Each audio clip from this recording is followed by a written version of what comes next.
I was right. So, about a month ago, shortly after the release of K-pop Demon Hunters, I made a YouTube video discussing various Christian themes I noticed while watching the movie.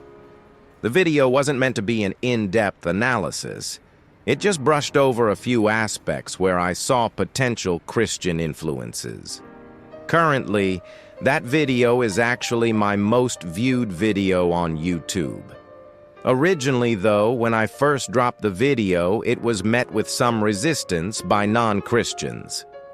1 month later, the support on that video now outweighs the criticism. The criticism on the video's first day release did make me rethink my initial analysis, though. I didn't know at the time if there was actually Christian influence in the creation of the movie. I just saw parallels and tried to create a short lesson using the movie as a basis. However, I did believe that there was likely to be some amount of Christian influence, especially in the song Your Idol, which was where I placed much of the original video's focus. 31% of South Korea's population is Christian, so it would come as no surprise to me. And as it turns out, I was right. Around the same time I released that video, Forbes did an interview with K-pop Demon Hunter songwriter, who's also the singing voice of Rumi EJ. In the interview, EJ explains the inspiration behind various songs in the movie, as well as the inspiration for Huntrix and the Saja Boys. But what I find most interesting and relevant to me is her explanation for the inspiration of Your Idol. Here's what she says directly.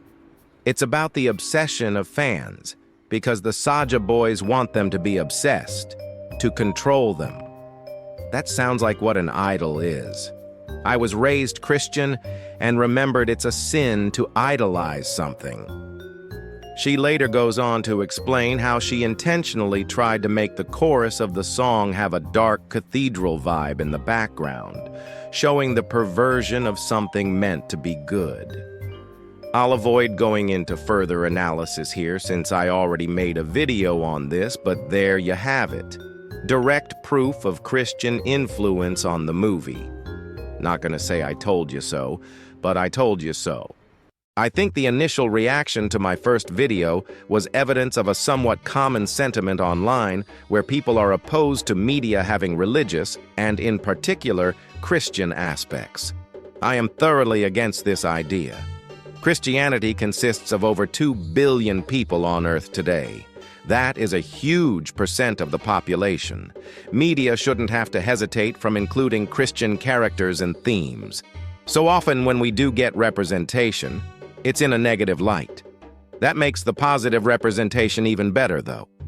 I love seeing Christian characters living honestly in their faith, and I hope to see it more in the future. That's all from me this time, y'all. I got another video in the drafts that once I finish editing will be released soon. After that, I'll probably go back to the monthly schedule once college kicks back into gear. Still hope to be making content for y'all, though. See you next time, and God bless.